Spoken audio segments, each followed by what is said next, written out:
Bonjour. Euh, D'abord, merci d'être resté jusqu'au bout pour voir cette présentation au nom un peu barbare. Je vais essayer de faire bien les 20 minutes car derrière il y a le cocktail, donc je ne veux pas vous en priver, hein, ce serait dommage. Donc, je vais d'abord me présenter. Donc, moi, c'est Thomas Lamiro. Je suis donc software architect data, un autre nom un peu barbare. En fait, j'ai un peu la double casquette chez Blablacar. Je suis software architecte, donc je participe au design des services et de la globalité du back-end chez eux.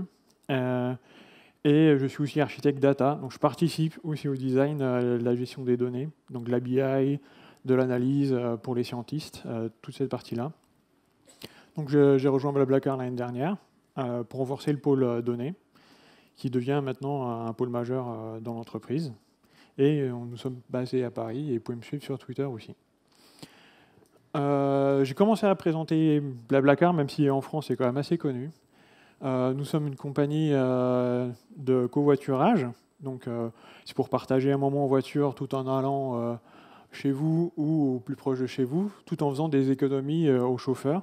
Donc c'est un moyen alternatif au mode classique comme le train, le bus, plus convivial et on vous amène au plus près de chez vous. N'hésitez pas aussi à aller voir notre nouvelle application, BlablaLines, qui fait du trajet court distance. Donc par rapport à des trajets plutôt de chez vous au travail, ça de manière régulière. Donc c'est un produit qui marche bien, donc n'hésitez pas aussi à les regarder après cette conférence. Nous avons 60 millions d'utilisateurs. Nous sommes encore en croissance, donc comme vous pouvez le voir, c'est une croissance qui a été très rapide ces dernières années, même si on existe depuis plus de 10 ans.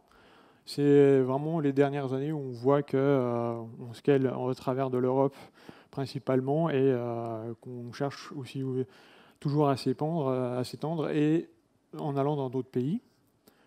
Et donc on a 1,5 encore chaque mois environ. Nous sommes dans 22 pays maintenant, donc on voit que ça reste quand même plutôt dans l'Europe. Mais on a des pays qui marchent très très bien, donc, comme la Russie en ce moment. Et le Brésil. Donc si vous voulez aller en vacances en Russie, ou au Brésil plutôt, si vous voulez avoir un peu plus de soleil, ben, vous pouvez covoiturer aussi là-bas. On a aussi d'autres pays comme la Turquie, l'Inde et le Mexique. Qu'est-ce que je vais vous présenter derrière ce nom un peu compliqué? C'est un petit projet qu'on a eu chez Blablacar quand je suis arrivé. Je pense que c'est un use case qui est assez reproductible à d'autres entreprises qui ont des applications mobiles au site web. Donc je vais vous dire qu'est-ce qu'on fait avec tous ces access logs. En gros, c'est tous les logs quand vous venez chez nous, donc via Android ou iOS ou par le web. On collecte ça et on va voir qu'est-ce qu'on peut en faire. Parce qu'avoir beaucoup de données, c'est bien, mais pour en faire quelque chose, c'est quand même beaucoup mieux. Je vais vous montrer très rapidement la solution globale pour répondre à ce besoin-là. Et on va rentrer petit à petit dans le détail, mais ça va rester très très simple. Vous allez voir, c'est un petit projet quand même assez simple à faire. Et je vais quand même donner des exemples concrets de qu'est-ce qu'on a fait, qu'est-ce que ça nous a permis de résoudre. Donc, qu'est-ce qu'on fait de ces access logs? Le premier use case qu'on voit, c'est la sécurité. On se dit, il y a beaucoup de gens qui viennent nous voir, qui viennent faire des recherches chez nous, mais ce n'est pas forcément des vraies personnes. Donc on se dit, on aimerait bien s'en protéger. Pouvoir les traiter, ça nous permet de rajouter une deuxième couche de sécurité. Ça nous permet de nous protéger aussi de certains de nos concurrents, parce qu'on n'est pas les seuls à faire du covoiturage. Donc ils vont essayer de crawler nos searches pour voir nos prix, des choses comme ça. Et on a les tentatives, on va dire, un peu plus classiques de hack, où ils vont essayer de nous prendre la donnée et de faire tomber directement le site. Mais on s'est rendu compte qu'on avait d'autres usages derrière ça. Ça nous a permis de quand même bien migrer de manière simple nos produits, car vu que ça a 10 ans, Blablacar avait plutôt une approche assez monolithique de l'application, avec un gros PHP. Et nous sommes en train de migrer sur une approche plutôt en service, donc plutôt comme ce qui se fait aujourd'hui. On a eu pas mal de présentations aujourd'hui là-dessus, je ne vais pas trop en parler. Mais voilà, donc nous, on se dit, ça nous permet de collecter de la statistique sur nos legacy, sur nos nouveaux endpoints. Ça nous permet de voir qu'est-ce qui est encore utilisé et qu'est-ce qu'on peut couper en toute sérénité. Et c'est maintenant quasiment le principal usage de ce projet. Et on a aussi des partenaires qui proposent des agrégations de voyage, donc du train, du covoiturage, de l'avion, de la location. Donc ils utilisent notre API et ils n'utilisent pas toujours de la bonne façon. Donc nous, on voit tout de suite comme ça s'il y a des dérives sur cette utilisation d'API. Alors comment on fait pour collecter tout ça de manière très rapide et simple? D'abord, vous allez sur Blablacar, donc, comme je vous ai dit, via nos applications de web. Vous allez passer forcément chez nous vers Nginx. Donc, il y en a plusieurs. Et c'est là où on peut avoir énormément d'informations. On peut détecter au plus tôt les problèmes. De manière très simple, on met ça dans un Kafka. Et derrière, on va utiliser Flink. Alors, je ne sais pas si c'est beaucoup connu, mais je vais le détailler plus tard. C'est un peu un pendant de Spark ou de Kafka Stream. On a vu à Confluent faire une bonne présentation de Kafka Stream. Donc, les concepts, à peu près, sont les mêmes, même s'il y a des différences. Donc, je reviendrai plus tard dessus. On va processer ces données-là. Et de manière générale, on a le data lake, c'est un nom un peu aussi global, mais on a toute une suite de stockage de données, de compute qui récupère ces données-là et qui fait du storage. Parce que, bon, vu qu'on a quand même 60 millions d'utilisateurs, ça fait quand même un gros volume de données à traiter. Un peu plus en détail, puisque là, c'est quand même très très large.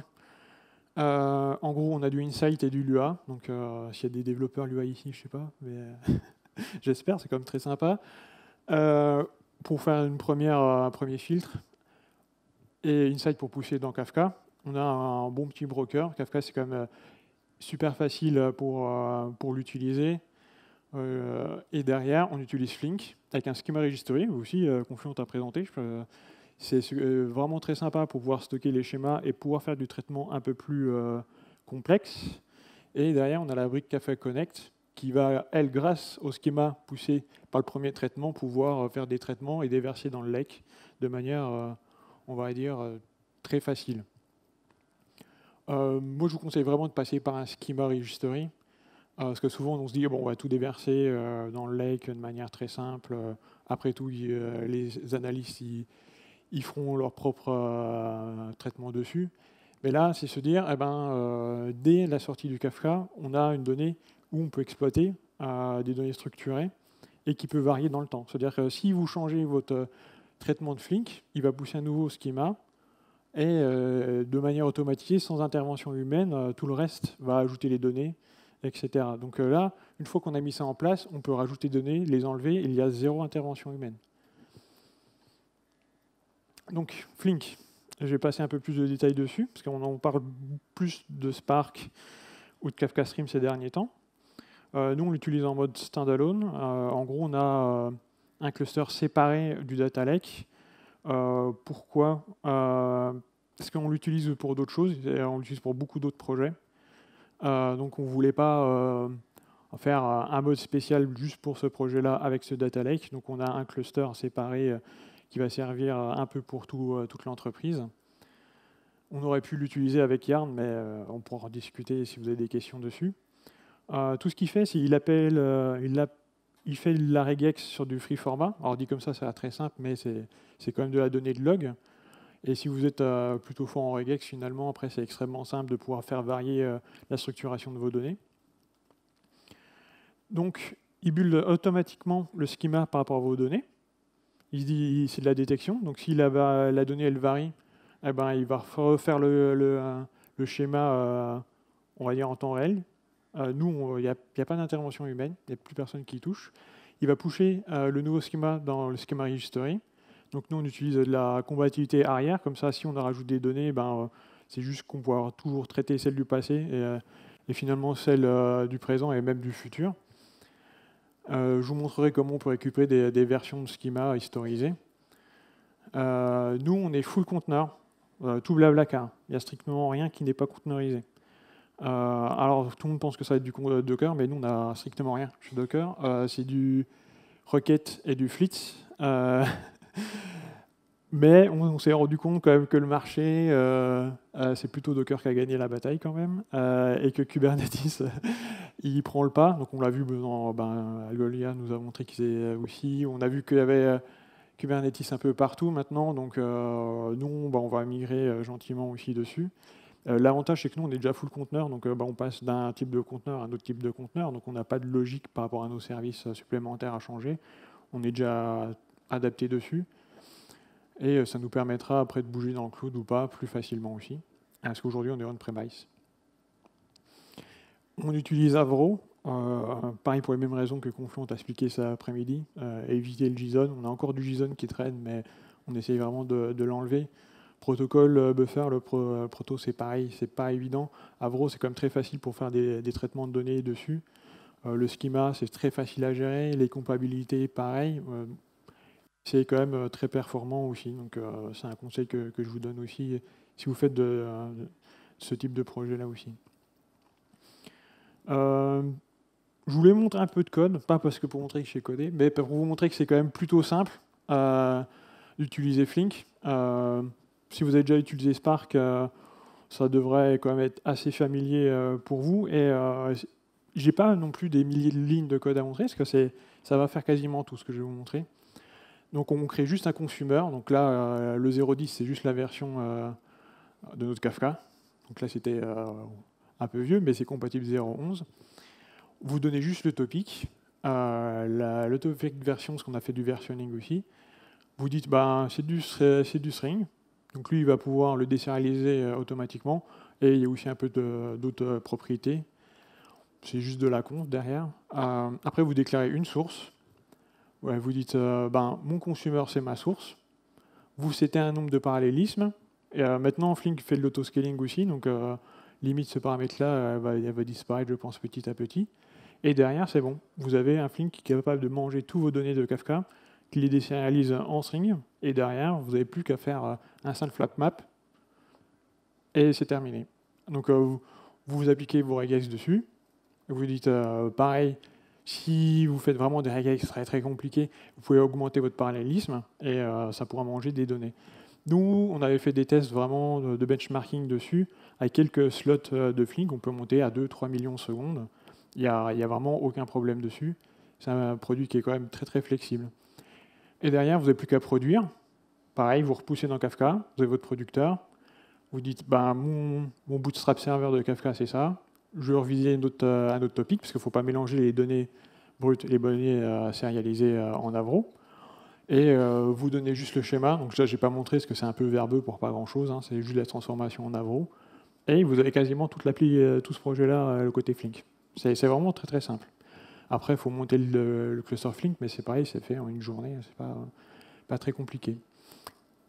Le schema registry. Pourquoi l'utiliser et comment est représenté un message Kafka. Donc c'est simple, c'est une clé, une valeur. Et vous pouvez mettre des schémas différents par clé ou par valeur. Donc si vous voulez faire un peu de clés particulières par rapport à des usages particuliers, vous pouvez très bien dire j'ai deux schémas qui vivent en parallèle, c'est pas un problème. Ou dire même que la clé c'est juste un int ou un string, vous n'avez aucun souci là-dessus. Et très simplement, le schema c'est juste un JSON. Donc vous ne serez pas dépaysé si vous avez déjà codé un petit peu dans Spark aussi. Comment utiliser l'API REST? C'est pareil, c'est extrêmement simple. Vous dites mon schema registry, renvoie-moi tous les subjects possibles. Donc les sujets, ça va être les schemas. Donc là, on dit une pour la valeur, une pour la clé. Là, c'est Avro parce qu'on sérialise en Avro. Vous me dites, ouais, mais j'aimerais bien avoir toutes les versions dans le passé et dans le futur. Vous faites un get de version et régulièrement, vous pouvez avoir. Donc là, j'ai 1, 2, 3, 4, c'est-à-dire que j'ai versionné 4 schémas différents. Mais vous pouvez très bien dire, garde-moi 5, donne-moi 10, autant que vous voulez. Et vous dites, ramène-moi la dernière version du schema. Paf, vous avez vos schemas, la version, l'ID, et vous avez tout. Après, vous avez le record, l'access, le field, et vous pouvez mettre ce que vous voulez, et ça représentera les logs de vos données. Et si vous recevez des données un peu vieilles, pour des raisons, on va dire, de latence, vous faites le get version 3. Tout ça, c'est fait automatiquement par Flink, hein, vous ne pouvez pas manuellement, et il va pouvoir désérialiser avec l'ancienne version. Donc, qu'est-ce qu'on a pu faire de tout ça? Parce que ça a l'air très simple, mais c'est très, très, très utile. Donc ça, c'est une courbe d'access log traité. Bon, voilà, on se rend compte quand même très facilement qu'à midi, c'est passé quelque chose de pas normal. En plus, d'habitude, les gens ils mangent à midi, ils ne voiturent pas, en tout cas, ils ne cherchent pas trop. Donc, on se dit, on a ces données-là. Savoir qu'il y a un problème, c'est bien, mais pouvoir regarder ce qui s'est passé vraiment, c'est mieux. Et là, on peut récupérer tous les user agents, on fait un count dessus, et on peut voir qu'il y a certaines versions qui ont complètement déconné. Et ça nous a permis de détecter qu'on a intégré un partenaire, un autre outil, que la release qui a été faite après a introduit en fait, des calls beaucoup trop nombreux et en plus qui étaient schedulés tout le temps à la même heure. Un autre exemple, donc le crawling de nos concurrents. Donc pareil à midi, hein, tout le monde aime bien l'heure de midi. Ouais, on voit tout de suite qu'il y a un problème. En plus, ça impacte très fortement les perfs, parce qu'on voit qu'il y a un pic, on passe de 150 millisecondes à quasiment 250 millisecondes. Donc c'est des petits chiffres, mais quand vous faites des recherches, vous voulez pas que ça soit lent. Donc à partir de là, on a tous les accès, on a les IP, on détecte que c'est un crawler et on peut le bloquer.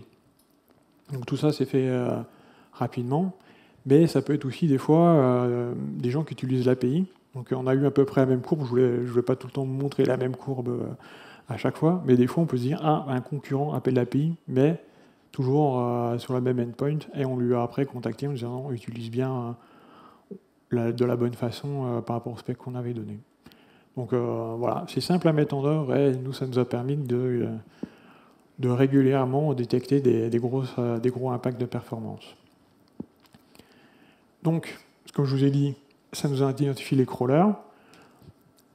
Qu'on release sur iOS, Android, ça nous permet de récupérer rapidement des bugs, les mauvais usages d'API, et on peut intégrer de nouvelles fonctionnalités de manière plus tranquille en faisant des stats de manière scalable, sans intervention humaine à chaque fois. Donc, si vous avez des questions, je suis dans les temps. Vous avez 2-3 minutes de questions. Ah oui.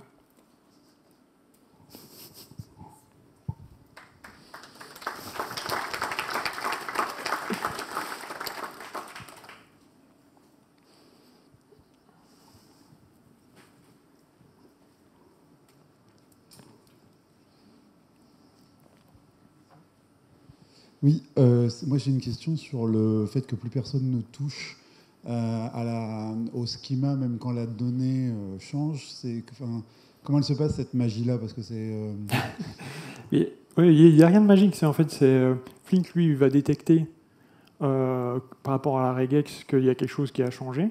Il va rebuilder automatiquement en rajoutant le nouveau champ. Il push dans le schema registry. Lui, il va dire ah, bah, c'est un nouveau schéma. J'incrémente d'un. Et à partir de là, il y a le nouveau schema JSON. Le Kafka Connect, lui, quand il va lire dans Kafka, il va se dire ah, bah, je lis des messages, tout se passe bien. Oh, il y a un nouveau message avec nouveau schema. J'arrive pas à le désérialiser. Il interroge le schema registry. Donc c'est un get. Avec l'ID, il va se dire ah, bah, j'ai récupéré le nouveau schema, je peux le désérialiser et je le remets dans le data lake. Par contre, le jour où le Kafka Connect récupère un schema qui n'existe plus, là, il n'est plus capable de désérialiser. Donc c'est pour ça qu'il faut garder un historique assez grand des schémas dans le schema registry. Mais c'est juste des JSON stockés, donc ça ne coûte rien en termes de mémoire. On peut en garder 10, 20, mais ça ne change pas aussi souvent. Là, nous, on change de schema tous les 2-3 mois, donc ce n'est pas quelque chose qui arrive tous les jours. C'était surtout les premières étapes pour savoir quelles données étaient utiles, quelles données n'étaient pas utiles, où là, on a étiré... le premier mois, on a fait peut-être 50 schémas différents, puis après, ça s'est stabilisé dans le temps.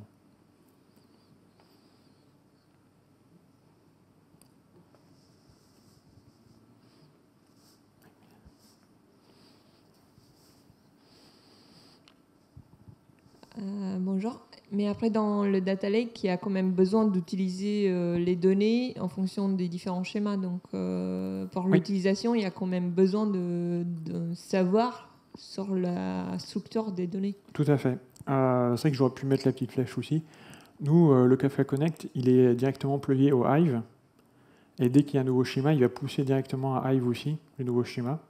Et ça va rajouter la nouvelle colonne ou les nouvelles colonnes ou le changement de type dedans. Par contre, effectivement, les data analystes ou scientistes, ils auront les données avec nouvelle schéma, mais ils le découvriront plutôt à l'étape de ETL, si vous avez de l'ETL ou des choses comme ça. Mais par contre, les données sont déjà structurées quand elles arriveront dans le data lake. D'accord. Ben, merci. Et en termes de data vis, vous utilisez quoi? Oui. Alors, on a plusieurs différents. Donc là, Flink et le Café Connect, ils ont le Prometheus Exporter, donc pour faire un peu de Grafana. Mais ça dépend des populations. On va dire l'équipe infra, c'est plus du Grafana. Par contre, l'équipe analyse, ça va être plutôt du Tableau. On est sur Tableau. Merci beaucoup. Une dernière question?